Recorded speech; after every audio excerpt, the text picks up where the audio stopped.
આ જે કંઈ કર્મ કરો છો ને તમે, આ અમને જે આવડે છે અમે કર્મ કરી છે, તમને સાંભળતા આવડે છે એ મોટી વાત છે. ને કે સાંભળતા જ નથી કોઈ. કઈ આપણે વાત કરી કે એ તો સાંભળેલું છે, બીજી વાત કરી કે એ તો સાંભળેલું છે, એટલે પછી તું કાં તો બોલ ને કાં બોલવા દે. જીવનમાં સાંટો તો પીડ્યો નથી તમારે. આ ઉતર્યો આ સાંભળ્યું શું સાંભળ્યું છે, આ કાને સાંભળવાનું આ કાને કાઢે. એક પહેલાના સમયમાં છે ને સારી મૂર્તિ હોય, મોજડી બનાવે, ભરતકામ કરે, સારું કાંઈ કાર્ય હોય ને કંઈ પણ કોઈ કલા કારીગરી હોય એને રાજમાં આપવા જાય. એમાં એક ભાઈએ 3 મૂર્તિ બનાવી અને એ 3 મૂર્તિ લઈને એક રજવાડામાં ગયો. અને આમ બાપુ એક જ હરખી હો, 3 મૂર્તિ, ઊંચાઈ, લંબાઈ, વજન, ડિઝાઇન, કલર એક જ હરખી. અને રાજાની સામે આમ મૂકી કે બાપુ આ રાજમાં એક દેવા માટે આ મેં મારી હાથે મૂર્તિ બનાવી છે ને રાજમાં તમને દેવા આવ્યો છું. એટલે એને એમ થાય કે રાજમાં કંઈક મને પુરસ્કાર વધારે મળે. એટલે કે આની કિંમત શું? એટલે એને કીધું કે આના 10 રૂપિયા, આના 100 રૂપિયા, આના 1000 રૂપિયા. દરબારે કીધું કે પણ મૂર્તિ તો 3 હરખી જ દેખાય છે કે બાપુ આ તમારે બધા રોટલા કૂટાઈને પૂછો, આમાં કઈ ખબર પડતી હોય તો. મફતના જ ખવડાવો છો ને અમને, એમને કોક આમાં કઈ ખબર પડે. બધા કોક ઊંચી કરે ને કોક વજન કરે ને કોક આમ કરે ને, આમાં કે કાંઈ ફરક જ નથી. તો કે આના 10, આના 100, આના 1000 કેમ? એ કે તું કે ને એ કે રો હું હજી એક અખતરો કરું. એક મૂર્તિ હતી ને કાનમાં હળી નાખીને આઈનકોના કાનમાં નીકળી કે બાપુ આના 10 રૂપિયા. પછી બીજી મૂર્તિ હતી ને એના કાનમાં નાખીને મોઢામાં નીકળી એ કે બાપુ આના 100 રૂપિયા. અને ત્રીજી મૂર્તિ હતી ને કાનમાં નાખીને આમ પેટમાં વહી ગઈ ને એ કે આના 1000 રૂપિયા. એ કે પૂછો તો હવે આમાં કઈ ટપા પડ્યા? એ કે આ બધા મફતનું ખાઈને કોઈ ટપા ન પડે, તું કે ને. એ કે આ કાને સાંભળે ને આ કાને કાઢ નાખીને 10 જ આવે. અને આવું સારું સાંભળી અને કોકની પાસે સારી વાત કરે ને મોઢેથી એના 100 આવે. અને સાંભળીને જે જીવનમાં ઉતારીને એના 1000 આવે. આપણે 1000 વાળી નહીં થાય પણ 10 વાળી ન થતા, કોક 100 વાળી જેવું થાય ગયો. આ મૂર્તિ જ છે, ઈશ્વરે એક બનાવેલી મૂર્તિ જ છે ભલામણા. ઈશ્વરની જે કૃપા આપણી ઉપર છે ને એની તો આપણે શું વાત કરીએ ભલામણા. વાલમ લાઈફસ્ટાઈલ પ્રાઇવેટ લિમિટેડ જમીનભાઈ ચોવટિયા તરફથી 1,11,111 જોરદાર તાલીઓથી બતાવ્યો. ધન્યવાદ, ધન્યવાદ, ધન્યવાદ. વાહ વાહ વાહ, ખરેખર ધન્યવાદ છે ભાઈ. ઈશ્વરની એવડી મોટી બાપુ આપણી કૃપા છે, આપણે કોઈ ઈશ્વર સામું ધ્યાન જ ન કર્યું. ને કે આમાં બેઠા છે બાપુ, આ નહીં પણ આખી દુનિયામાં એક મોઢા જેવું કોઈનું બીજાનું મોઢું નથી. તમે જુઓ, એક મોઢા જેવું બીજાનું કોઈનું, લાખો કરોડોની સંખ્યા છે ને માણાની કે ગમે એની, પણ એક જેવું બીજું છે નહીં. આ કલાકાર કેવો હોય છે?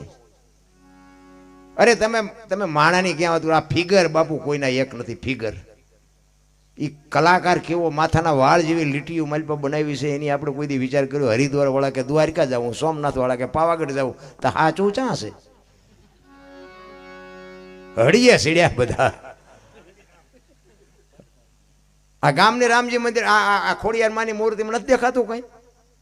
હવે અહીંયા જાય ને તો પાછા એમ કે 500 રૂપિયા આપો તો VIP દર્શન કરાવી. તો આ બેઠી જ છે અહીંયા, 500 કોમ ગુડાવશો? જોવો તો ખરા હાલ્યું. દર્શન કરવાના 500 રૂપિયા, પાછા અહીંયા ધક્કા મારનારા 4 હોય, હલો ચટ હલો ચટ. આ આપણા ગામમાં છે એ છે બાપુ. મેં ખટારો હાંક્યો, આખી દુનિયા રખડી આવ્યો, કાંઈ છે નહીં. રામ ઘરે જીવતી જાગતી જે માન બાપની મૂર્તિ છે એને હાચવો, અને આપણી માં જે કુળદેવી છે એને હાચવો. કાંઈ બીજું ભલે દુનિયા જોવા જેવી છે, કોઈ ન જાય એવી કોઈ મારી વાત નથી. દુનિયામાં હું આ મને દુનિયાએ જ બધું શીખડાયું. આ દુનિયામાં રખડ્યો ને એમાં જ આ બધું મને જોવા મળ્યું. અનુભવ મને દુનિયાએ જ કરાવ્યા. પણ મારો કહેવાનો અર્થ શું છે કે દુનિયા તમને ટોચે ચડાવી દે, હાથી ઉપર બેહાડી દે, ત્યાંથી પસાડી દે.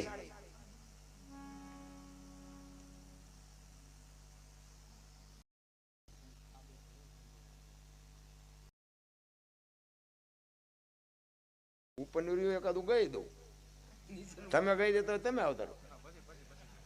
ના ના તો આવતારો. ના ના મને તો, કારણ કે આમાં આટલા બધાની ફરમાઈશો અલગ અલગ આવે તો મરી જાય એમ. ના ના હમણાં એ બે તમે જ લઈ લેજો, બરોબર? બેન ગાતા હોય તો બેન ને આપણે આપી દઈશું. મને ફરમાઈશ આપે તો મને ગાવું ગમતું જ નથી. ખોટું ન લગાડતા.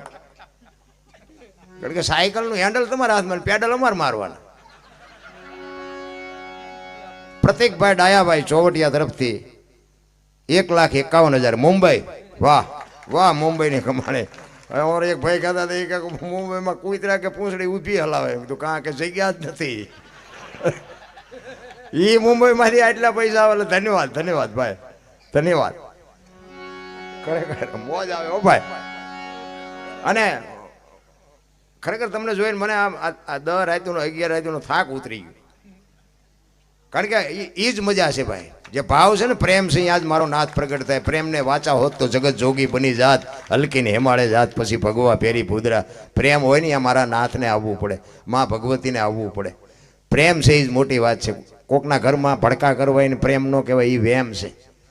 કોઈક નાના માણાની આંતળી જેથી કકડી જાય ને તેથી પેઢીનું પૂરું થઈ રહે છે. કોઈ વેમ હોય તો નાનો માણા તમને મને કરી ન કે તુલસી હાય ગરીબ કી કદી ને ખાલી જાય, એ મુઆ ઢોર કે ચામ છે બાપુ લોહા ભસ્મ હો જાય. કોઈની દુઆ લઈ ન શકો તો કંઈ નહીં, પણ કોઈની કદુઆ ન લેતા કોઈ દી.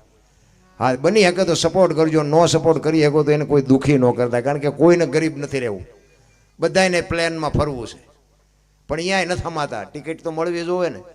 એટલે વારા ફરતી બધાનો વારો આવશે. અને જે ઉપર છે ને, ઉપરની મજા નથી. આય તો પાછું આપવું જ પડે. હા, એ પ્લેનમાં કંઈ અહીંયા ઉપર ન રાખે. કારણ કે એના માટે આ નીચે જે છે ને એ સત્ય છે, ઉપર છે એ બધું ખોટું છે. તમે ગમે એટલા પગથિયા ચડો ને અહીંયા ઉતરવું તો પડે જ. નીચે રહ્યો એટલે ક્યાંય મગજમારી ન થાય. બહુ ઊંચા ચડવાનું ન બહુ ગોછો. હા, નીચા રહ્યો ને. હું તો એમ કહું કે અમે તો ક્યાંક પ્રોગ્રામમાં જાય ને તો અમે જે પહોંચ્યા ન હોય ને તો આખો સ્ટેજ ભરાઈ ગયો હોય. પણ એમ તમે મંજીરા વગાડો કે ના, ગાવશો કે ના, બેન જો તબલા પેટી કે ના, તો અમે કીધું અમને 2 વાદે ને અમારા હાટું બનાવ્યું છે. તો આમ ભીહેન બેહે પડખે, આપણે આમ બેહવું પડે. ગામ ના હોય ને કહેવાય નહીં. અને એમાં પછી થોડા ઘણા છૂટા આપ્યા હોય, એના છોકરા હોય, એટલે એમને અમે બધું આ કર્યું છે. એટલે અમારે તો શાંતિથી જ બેહવું પડે. પછી ગામના કોઈક આવે તો કે સરપંચ આવ્યા, થોડોક આખો બેસ, પછી થોડોક ખેડે, પછી કે અમારા ધારાસભ્ય છે આખો બેસ. એમ કરતાં કરતાં જોડામ કાઢે. એના કરતાં પાદરા જોડામ બેઠા હોય કોઈ કે આખો જાય. પણ આખું બેહવું જ નથી, બધાને ધરે ચડવું છે. અમે અહીંયા આવ્યા છીએ ને, કાંઈકનું સાંભળવું પડ્યું છે. ત્યાં આ સ્ટેજ એમ નામ નથી મળતું. ના, તમારું ગામ છે, અહીંયા આવીને એક વખત બોલો જ ખબર પડે. લોહીના ધબકારા વધી જાય. જે બોલવું હોય ને ફે થઈ જાય. આ તો નાકાન ઘરે મૂકીને આવી છે એટલે બોલી એકીશ. હા, એવી વાત નથી રામ. અને આ બધું આજે હું વાત કરું છું ને, એ બધા પીરિયડમાંથી હું પાર થયેલો છું. એટલે હું તમને સાથી ઠોકીને કહું છું, મા બાપને સાચવજો જિંદગીમાં જો વ્યવસ્થિત જીવવું હોય તો. બાકી ન સાચવું તો મને કાંઈ ફેર નહીં પડે. એ મા બાપ દુઃખી થાય તો તમારા મા બાપના કરમ એવા છે કે તમારા કરમ એવા, તમારી પેઢી તમારી સેવા નહીં કરે. પણ માન બાપને છે ને, આ છે ને એ જ આપણી કુળદેવીઓ છે. આ દેવીઓથી જ કુળ વધે. આ દેવીઓને સાચવશો ને એટલે ખોડિયાર તો બાપુ એના 4 હાથ તમારી માથે રહેવાના. બાકી આને નહીં સાચવું એટલે ઓલી તો એ તો એને પછી ધાર્યું છે એ કરશે જ. અને બેનું ને એ જ કહું છું, બેનું નહીં દે કે તમારો પતિ છે એ જ તમારો પરમેશ્વર છે. હા, ભલે તમે હરો ફરો મોજ કરો, ત્યાં ન જાઓ એવી વાત નથી, પણ પતિથી વિશેષ બીજું કાંઈ હોય નહીં તમારા માટે. નૈતિકભાઈ હરેશભાઈ ચોવટિયા રાણપર 1,21,000 રૂપિયા જોરદાર તાળીઓથી વધાવી લ્યો. વાહ વાહ વાહ, ધન્યવાદ ધન્યવાદ. એટલે હું વાત કરતો હતો કર્મની, કે કર્મે લખ્યા કિરદાર કોઈ દી સઠીના શું કરી. જોકે મને આમાં બહુ ખબર નથી પડતી કર્મની. બધા કહે છે એટલે મારે કહેવું પડે, કંઈક સાચું હોય છે. પણ કર્મની મને ટપા નથી પડતા. એટલે હું તમને પૂછું છું કે આ ભક્તિ કરે એવડે દુઃખી છે, લ્યો દુનિયાના બૂસ મારે સુખી છે. આ તમારા ને મારા બધાને અનુભવ છે, તમને બધાને દેખાય છે. બીજી વાત, રામને આપણે અગરબત્તી કરી છે, મંદિર બનાવી છે. બાપુ રામને 14 વર્ષ વનમાં રખડવું પડ્યું તો શું કર્મ છે? મિથિલા નરેશની દીકરી રામચંદ્ર પરમાત્માના ધર્મપત્ની મિથિલામાં રહ્યા ત્યાં સુધી એક દી દુઃખનો ન ઉગ્યો. અને અયોધ્યાના મહારાણી બન્યા પછી બાપુ આ દુનિયા છોડીને ગઈ ત્યાં સુધી એક દી હારો ન ઉગ્યો. એ દીકરીનું શું કર્મ છે? અખિલ બ્રહ્માંડનો માલિક કૃષ્ણ પરમાત્મા આખા વિશ્વને જે બનાવી શકે, તમે અને હું આખી દુનિયાનું હેન્ડલિંગ જો કરી શકતો હોય, એને ખબર ન હોય કે અહીં બેસ તો ભીલ મને બાણ મારશે, એને ખબર ન હોય. ભીલના બાણથી બાપુ કૃષ્ણ પરમાત્મા વિંધાઈ જાય તો એનું કર્મ શું? દ્રૌપદીના ચીર લૂંટાતા ત્યાં કોણ નહોતું? જાણે છે બધા ઉતારવું કોઈ નથી.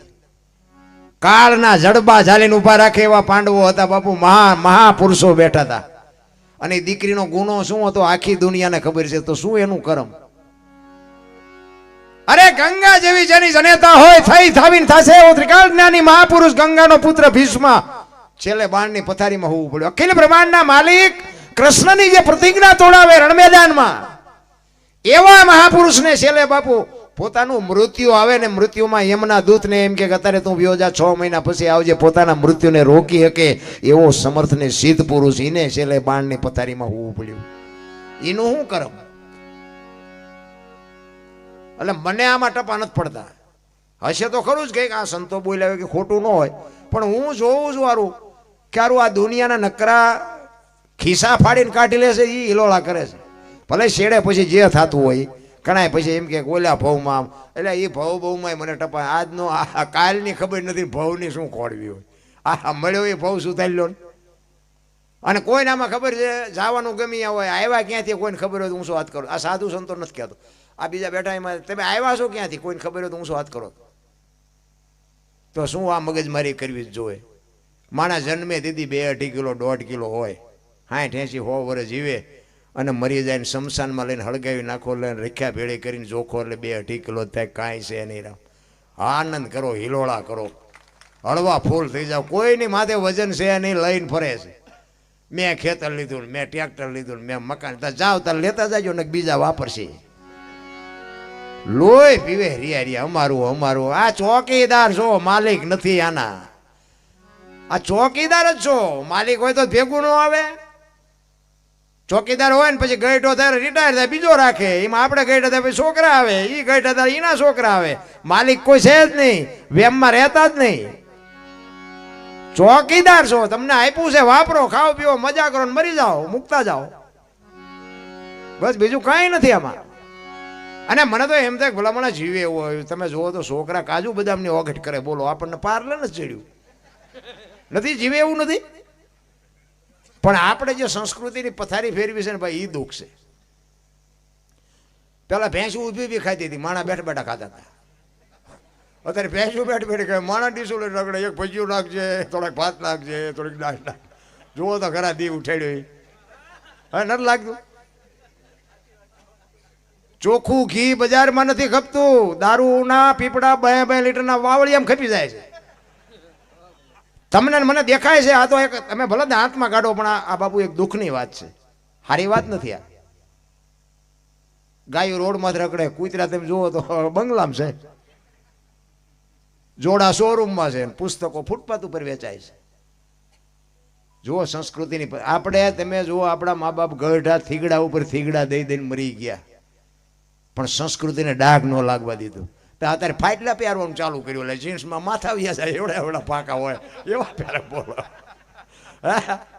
અમારે ઓલા દીકરા આવડા પહેરે ને પછી બેટા આવા તેમ પહેરતા હતા, ખબર નહોતી બેટા આવું ટાણું આવશે ને, કંઈ મેં હાંસવીને રાખ્યા હોત તો મેળ પડી જતા. અત્યારે અમારો હોય તો તમારે શું જોવો તો ખરા. માથામાં વાળ કપાય, વાળ આઈન પર ટકો હોય ને આઈન પર કાન ઢાંક્યા હોય, એટલે પછી શું તમારે સાબિત કરવું છે મને તો એ નથી ખબર પડતી. એમાં મોટી સિટીમાં જાય ને તો આમ હાલ્યા આવે તો ખબર જ નથી પડતી, બેન હાલ્યા આવે છે ભાઈ હાલ્યા આવે. બોલો અરે આમ હોય આમ શું સંસ્કૃતિની પથારી ફેરવી છે આમ આપણે બધા ભેગા થઈ. કહેવાનો મારો મિનિંગ વાપરો, ખાઓ પીવો. હું તો એમ કહું રોજ કાજુ બદામના શાક બનાવીને ખાઓ, ચોખા ઘી લાવીને ખાઓ. પણ હવે બાપુ એવું હુજો. અમારી આ સુરેન્દ્રનગરમાં એક વેપારીની દુકાને હું બેઠો હતો ને, તે વેપારી વાતમાંથી વાત નીકળી એ કે રોજ સુરેન્દ્રનગરમાં 20 ટન ભરીને હોપારીની ગાડી આવે, રોજ ડેલી 20 ટન. પછી ભલે આખા સુરેન્દ્રનગર જિલ્લામાં વિતરણ થતું હોય છે, પણ 20 ટન હોપારી એટલે 1000 મણ હોપારી થઈ. હવે આ ભેંસું ખાય છે, આ 1000 મણ હોપારીયું ભેંસું ખાય છે. એક આપણે શિવનું મંદિર હોય અને શિવના મંદિરની આપણે પ્રતિષ્ઠા કરીએ, એ ભોળાનાથની મૂર્તિને બનાવનારો માણા, લાવનારો માણા, પ્રતિષ્ઠા કરવા વાળો માણા, મંદિર બનાવવા વાળો માણા, એના જે કંઈ વિધિને જે કંઈ મંત્રોચ્ચાર કરીને બેહાડવા વાળો માણા, અને પછી આપણે એને પગે લાગી. હવે શિવલિંગ હોય એની માથે કોઈએ દૂધ ચડાવ્યું હોય, ગંગાજળ ચડાવે, ફૂલ ચડાવે, બીલી ચડાવે, કોઈ એકો 35 વાળો માવો ચડાવ્યો. દારૂની કોથળી ચડાવી, ફોર સ્ક્વેર સિગરેટનું પાકીટ ચડાવ્યું.